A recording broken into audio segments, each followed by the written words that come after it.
신명기라고 하는 책의 전체적인 구조를 간략하게 말씀을 드리면 1장부터 4장까지가 신명기 안에 나오는 모세의 첫 번째 설교로서 이스라엘 백성들의 출애굽 여정을 다시 한번 회상시켜 주었던 부분입니다. 그리고 이번 주부터 우리가 계속 성경 여행을 해나갈 신명기 5장으로부터 26장까지의 내용은 신명기의 두 번째 부분으로서 모세의 두 번째 설교가 되겠습니다. 이 두 번째 설교에서 모세는 십계명을 다시 한번 이스라엘 백성들에게 반포하고 그 십계명을 골자로 한 율법의 내용을 다시 해석해 주는 그런 내용이 주된 모세의 두 번째 설교의 내용이 되겠습니다. 그리고 27장으로부터 30장까지 해서 모세는 세 번째 설교를 하는데요. 이 설교에서 여러분들이 너무나 잘 알고 계시는 대로 이스라엘 백성들을 두 그룹으로 나누어서 이스라엘 백성들의 제사장 레위 지파 사람들을 두 그룹으로 나누어서 한 그룹은 에발산에, 한 그룹은 그리심산에 올라가서 그 에발산과 그리심산 사이에 있는 광야에 모여있는 이스라엘 백성들을 향하여 에발산에 올라간 레위 지파 사람들은 하나님의 저주를 반포하고 그리심산에 올라간 레위 지파 사람들은 하나님의 축복을 반포하여 너희들 앞에 하나님의 축복도 있고 저주도 있다. 선택은 너희들의 몫이다. 바로 이 말씀을 선포한 것이 모세의 세 번째 설교입니다. 27장과 28장의 후반부에서 저주를 선포하십니다. 너희가 나를 사랑하지 않고 나에게 순종하지 않고 내 말을 즐거워하지 않으면 너희들에게 이런저런 저주가 임할 것이다. 그리고 하나님께서는 이스라엘 백성들에게 강제로 이 말씀이 선포될 때마다 자리에서 일어서서 아멘 아멘 하고 화답을 하라고 명령을 하십니다. 28장의 전반부에서 여러분들이 잘 알고 계시는 하나님의 축복의 선포가 나옵니다. 너희가 나를 사랑하고 내 말을 즐거워하고 내게 순종하면 내가 너희들에게 복을 줄 것이다. 들에서도 복을 받고 성읍에서도 복을 받고 들어가나 나가나 복을 받고 심지어 너희 집에 광주리와 떡반죽 그릇이 복을 받을 것이며 너희의 자녀들은 위에 있고 아래 내려가지 아니하며 머리 되고 꼬리 되지 아니하며 남에게 구워줄지라도 구임받지 않는 그런 축복을 받게 될 것이다. 이것이 모세의 세 번째 설교의 내용이며 이 설교를 끝으로 나머지 31장으로부터 34장은 모세의 후계자인 여호수아를 세우는 일과 모세의 죽음에 관한 장면, 그리고 히브리 사람들의 문학적 전통에 따라 후대의 누군가가 모세의 죽음 이후에 장례식에 관한 부분을 더해 넣는 그런 일들이 덧붙여지게 되죠. 이렇게 신명기라고 하는 책은 세 차례에 걸친 모세의 설교의 내용을 담고 있는 책인 것입니다. 오늘 5장 1절에서 모세는 하나님께서 주신 율법에 대한 이스라엘 백성들의 태도가 어떤 것이 되어야 할 것인가 하는 것을 네 가지로 선포해 주고 있습니다. 저는 이것이 오늘날도 하나님을 믿는 자녀들이 하나님께서 주시는 말씀에 대하여 어떤 태도를 견지해야 될 것인가 하는 것을 보여주는 말씀이라고 확신합니다. 첫째로, 오늘 여러분들에게 읽어드린 본문에 보니까 하나님이 선포하시는 말씀을 듣고 그렇게 말을 합니다.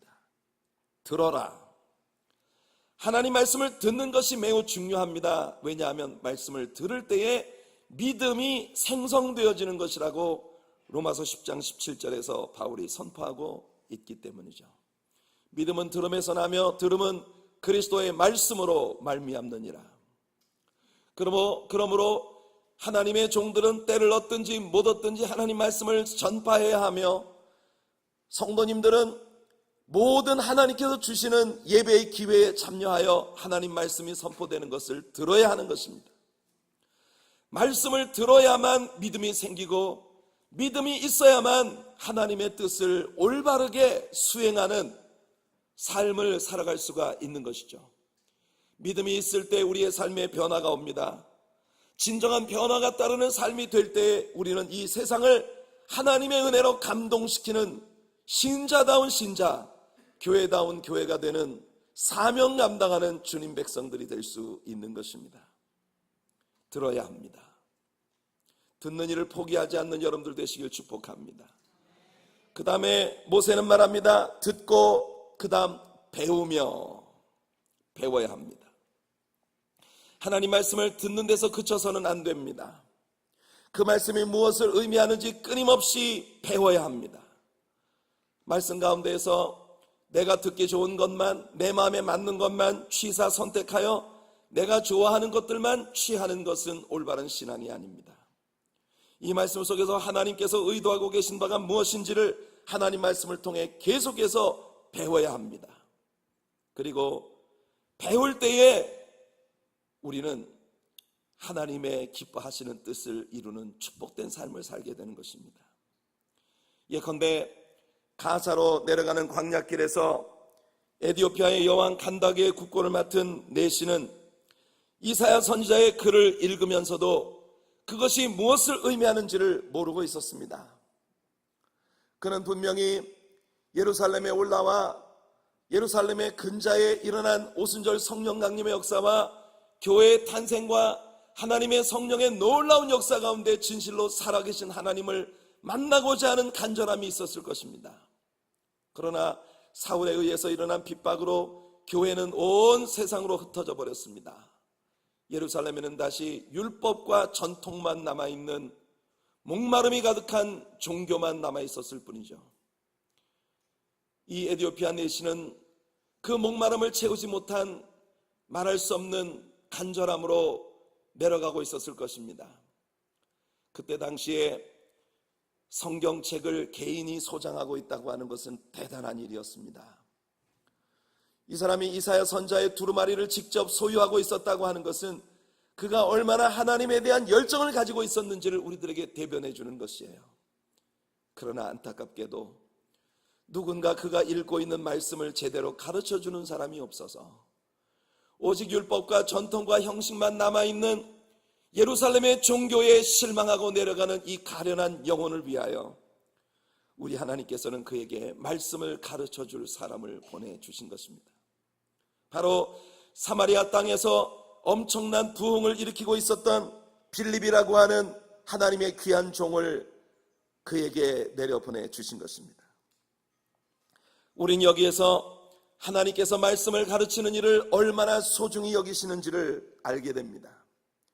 지금 빌립은 사마리아의 한참 부흥운동에 열중하고 있었고 수많은 영혼들이 주님께로 돌아오고 있는 엄청난 대부흥이 일어나고 있었는데, 그런 놀라운 부흥의 모든 역사를 뒤로하고 하나님 말씀을 배우고자 하는 간절한 목마름을 가진 이 한 영혼을 위하여 하나님께서는 그 부흥운동을 주도하고 있었던 빌립을 데려다가 이 가사의 광야길에서 오직 그 한 사람을 위하여 하나님의 말씀을 가르치게 하신 것입니다. 이 사건을 통해 우리는 하나님께서 정말 말씀을 가르치는 일 얼마나 소중히 여기며 간절히 하나님의 말씀을 알고자 하는 영혼을 얼마나 귀히 여기시는지를 배우게 되는 것이에요. 성도 여러분, 여러분들의 목사는 여러분들 중에 하나님 말씀을 제대로 공부하고 싶은 한 영혼만 있어도 그분을 위해 몸을 바쳐서 하나님 말씀을 가르치고 싶습니다. 그것을 위해 저는 부름받았고 그것을 위해 사는 사람이니까요.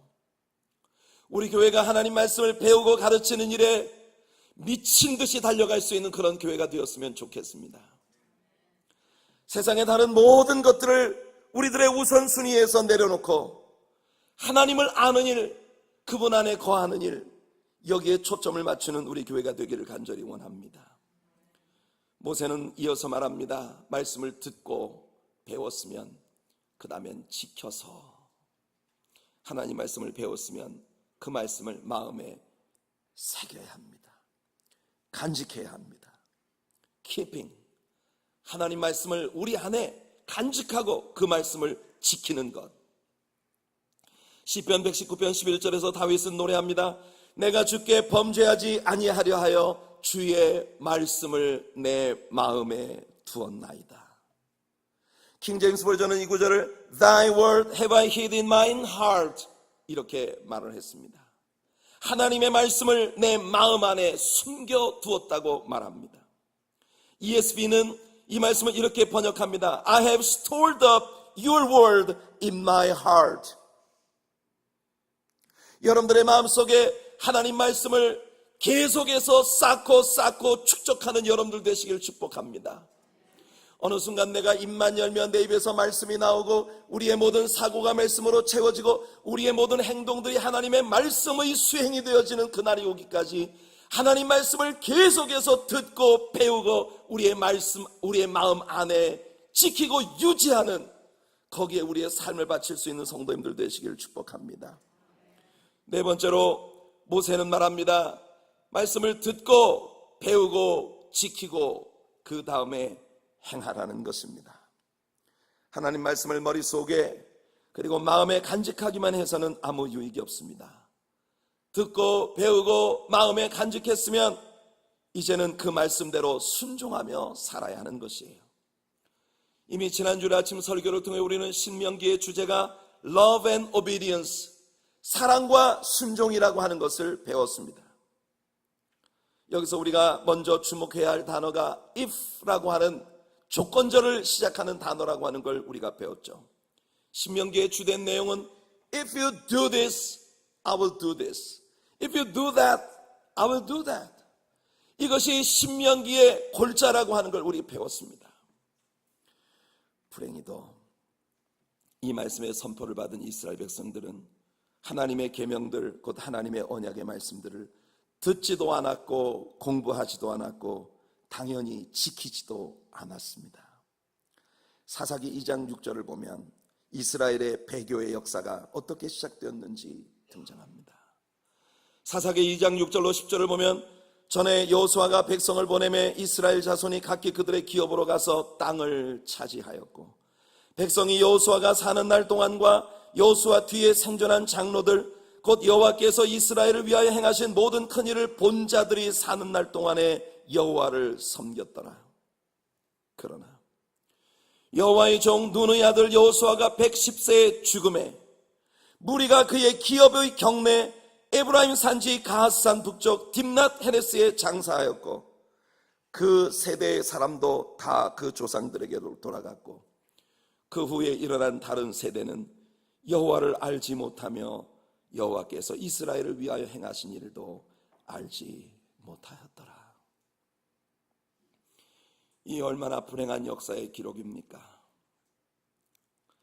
이제 우리가 읽어내려갈 말씀에 보면 하나님께서 이스라엘 백성들에게 자기 자녀들에게 하나님에 관하여 가르치고 말씀을 계속해서 전수해 나가야 할 책임이 그 부모에게 있다는 것을 선포하실 것입니다. 불행히도 이스라엘 백성들은 이 소중한 책임을 다하지 않았고 그 결과 그들의 후손들은 하나님에 대해 무지했습니다. 그들의 이름은 이스라엘입니다. To be ruled by God. 하나님의 다스리심을 받는 자라는 이름을 가진 이스라엘 국가가 하나님을 모릅니다. 그래서 그들은 하나님의 계명을 깨뜨렸고 결국 불순종하고 그 결과 하나님께서 엄히 경고하셨던 것처럼 약속의 땅에서 쫓겨나는 징계를 받게 되는 것입니다. 기독교 역사의 긴 행선지를 뒤돌아볼 때 오늘 이 시대의 교회는 하나님의 말씀으로부터 너무 먼 곳으로 떠나버렸습니다. 왜냐하면 너무 오랫동안 교회가 성도들에게 하나님 말씀을 가르치지 않았기 때문입니다. 하나님의 말씀을 가르치지 않았다는 건 그들에게 종교가 없었고 형식과 전통이 있는 예배가 없었다는 게 아닙니다.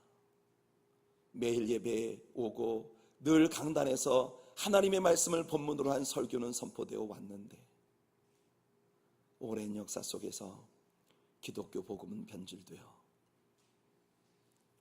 오직 율법과 종교적 전통만 남아있는 형식적인 교회로 전락해버린 것이에요. 교회 안을 가득 메운 사람들에게 진실로 성경에 대한 지식이 없고 하나님이 누구신지에 대한 지식이 없고 뿐만 아니라 일상생활 가운데 진실로 하나님과 동행하는 삶의 소리를 알지 못하는 사람들로 가득 채워진 교회예요. 그런 교회가 하나님 망신을 시키고 하나님 말씀에서 벗어난 일들로 세상 사람들이 교회 걱정을 해야 하는 그런 불행한 세상이 되게 만드는 것은 너무 당연한 일이 될 수밖에 없었던 것입니다.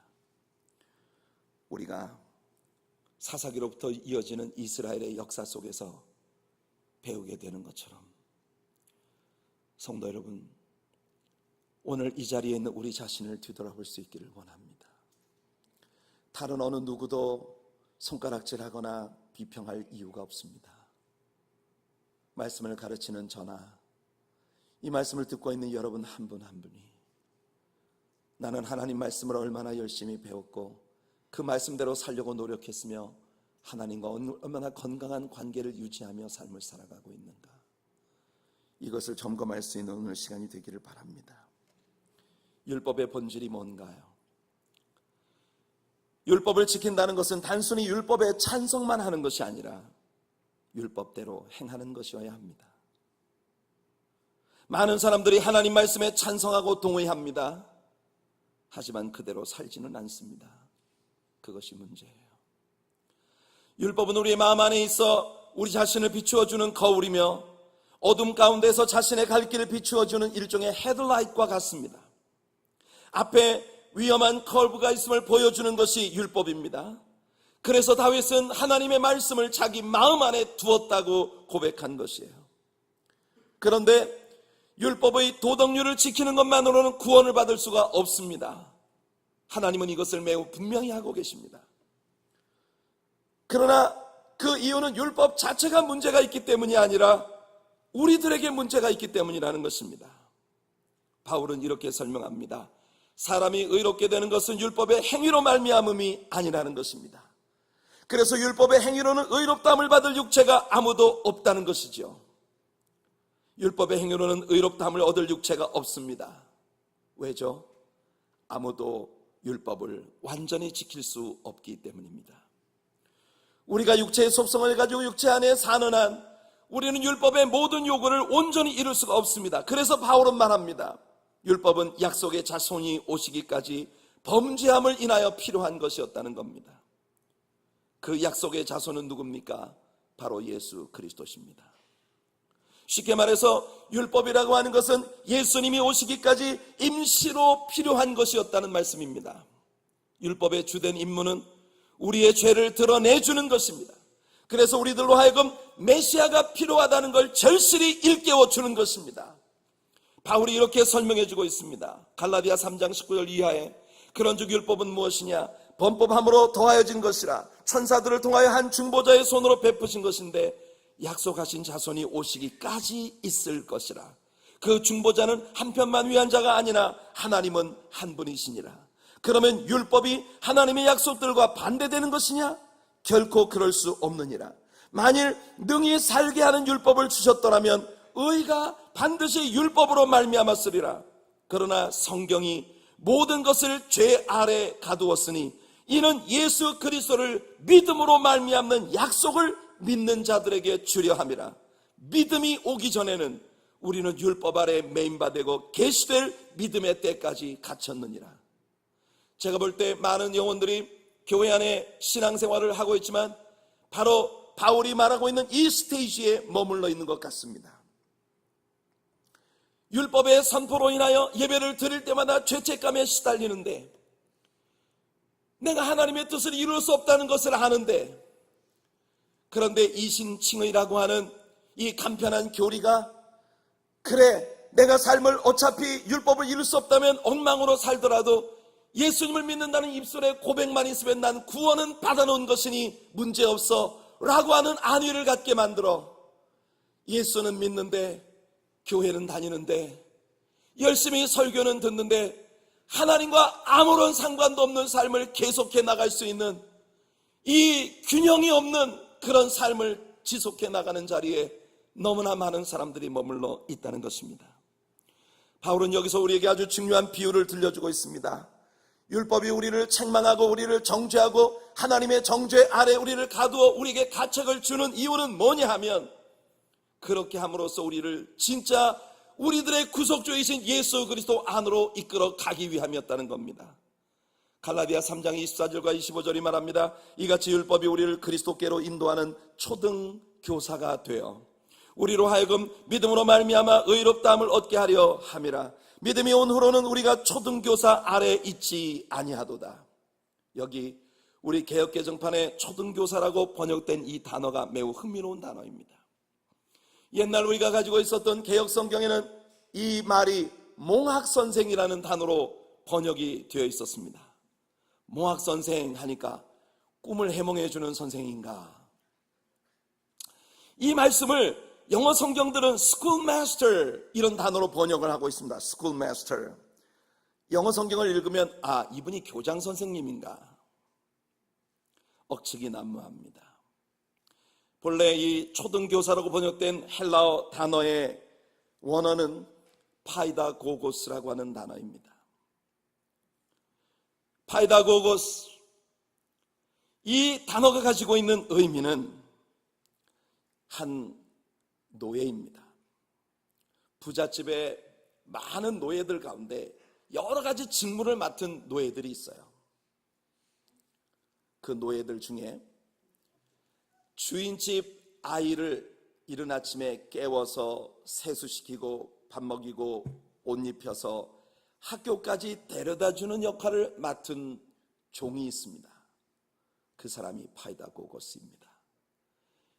킹제임스 버전에서 가디언이라는 단어로, ESV에서 가디언이라고 번역되어진 이 단어가 가장 적합한 단어입니다. 가디언. 이 사람은 가르치는 사람이 아니라 정말 이 아이를 가르치는 선생님에게까지 이 아이를 데려다주는 역할을 하는 사람입니다. 진짜 선생님에게로 이 아이를 데리고 가서, 도련님, 이분이 선생님이십니다. 잘 배우셔야 합니다. 셋내는 요 문 앞에서 기다리고 있을게요. 열심히 공부하시고 선생님께 잘 배우시고 나오세요, 도련님. 이것이 가디언, 파이다고고스, 진짜 선생님에게로 그를 데려다주는 역할을 맡은 노예의 직무인 것입니다. 율법이라고 하는 것은 바로 파이다고고스로서 우리가 구세주를 필요로 하는 죄인일 뿐이라고 하는 것을 일깨워주는 존재라는 것이죠. 율법은 우리들의 죄를 씻어줄 수는 없습니다. 율법은 우리의 죄를 드러내주기만 합니다. 이것은 마치 거울이 우리의 얼굴에 무엇이 묻었는지를 보여주기만 할 뿐 우리 얼굴을 씻어줄 능력이 없는 것과 같은 것입니다. 그래서 여러분들 욕실에 들어가면 거울 밑에 뭐가 있습니까? 싱크가 있습니다. 거기 물을 받아놓고 거울에 비추어진 모습을 보며 이것저것을 고치고 닦아내는 것이죠. 둘은 언제나 함께 가야 되는 것입니다. 율법은 우리의 죄를 드러내주고 예수님 없으면 가망이 없는 죄인이라는 사실을 우리들에게 일깨워주는 역할을 하는 것이에요. 그리고 우리의 죄를 없이 할 능력은 바로 예수의 피밖에 없는 것입니다. 십자가에 우리를 위해 대신 죽으신 예수 그리스도의 정결한 피가 우리를 용서하시고 사하시고 구원해 주시는 것이죠. 두말할 필요도 없이 율법은 선한 것입니다. 율법이 결코 나쁜 것이 아니죠. 율법을 지키는 것이 잘못된 것은 아닙니다. 그러나 예수 없이 율법만을 붙잡고 늘어지는 것은 잘못된 것이라는 거죠. 오늘날 많은 사람들이 그렇게 합니다. 얼마나 많은 사람들이 예수님을 만나지 못한 채, 예수 그리스도께 자신의 삶을 온전히 헌신하지 못한 채, 예수님의 피에 온전히 씻김받지 못한 채 다만 계속적인 율법적 관계로 하나님과 관계를 유지하면서 살아가고 있는지, 자신을 진짜 선생님에게로 데려다주는 노예를 붙들고 당신이 나를 가르쳐달라고 울부짖는 어린아이와 다름없이 어리석은 자리에 머물러 있는 종교인들이 너무나 많다는 것입니다. 바울은 믿음이 온 후로는 우리가 몽학선생 아래 더 이상 있지 않는다고 선언하고 있습니다. 하지만 율법은 선한 것입니다. 율법은 모든 사람이 죄를 범하였음에 하나님의 영광에 이르지 못한다는 것을 보여주는 존재이니까요. 이것이 율법의 선언입니다. 그러나 그것으로 끝났나요? 그게 아닙니다. 우리에겐 소망이, 만일 그것으로 끝나버렸다면 우리에겐 소망이 없죠. 이어지는 말씀을 보면 로마서 3장 24절로 26절에 그리스도 예수 안에 있는 속량으로 말미암아 하나님의 은혜로 값없이 의롭다 하심을 얻은 자 되었느니라. 이 예수를 하나님이 그의 피로써 믿음으로 말미암는 화목제물로 세우셨으니 이는 하나님께서 길이 참으시는 중에 전에 지은 죄를 간과하심으로 자기의 의로우심을 나타내려 하심이니 곧 이때 자기의 의로우심을 나타내사 자기도 의로우시며 또한 예수 믿는 자를 의롭다 하려 하심이라. 이 하나님의 말씀들을 여러분 마음에 새기도록 하십시오. 그리고 그 말씀들이 여러분을 그리스도께로 이끌어 가도록 하십시오. 여러분의 말씀을 듣고 배우고 마음에 새기며 그 말씀대로 살려고 몸부림칠 때 여러분은 더욱 예수님이 필요하다는 사실을 알게 될 것이고 예수님에 대한 더욱 간절한 목마름이 여러분 안에 일어나게 될 것입니다. 이제 모세는 하나님께서 그에게 십계명을 주셨던 때의 모습을 이스라엘 백성들에게 회상시켜 줍니다. 오늘 본문의 뒤에 나오는 2절과 3절을 보면 모세가 말합니다. 우리 하나님 여호와께서 호렙산에서 우리와 언약을 세우셨나니 이 언약은 여호와께서 우리 조상들과 세우신 것이 아니요 오늘 여기 살아있는 우리 곧 우리와 세우신 것이라. 흥미로운 말씀 아닙니까? 하나님의 처음 계명을 받았던 광야 생활 1세대는 광야에서 다 죽었습니다. 그런데 모세는 말하기를 호렙산에서 이스라엘과 세우신 이 언약은 이미 죽어버린 그 세대를 위해 주신 것이 아니라 오늘 여기에 살아있는 우리를 위해 주신 것이라고 말하고 있는 것이에요.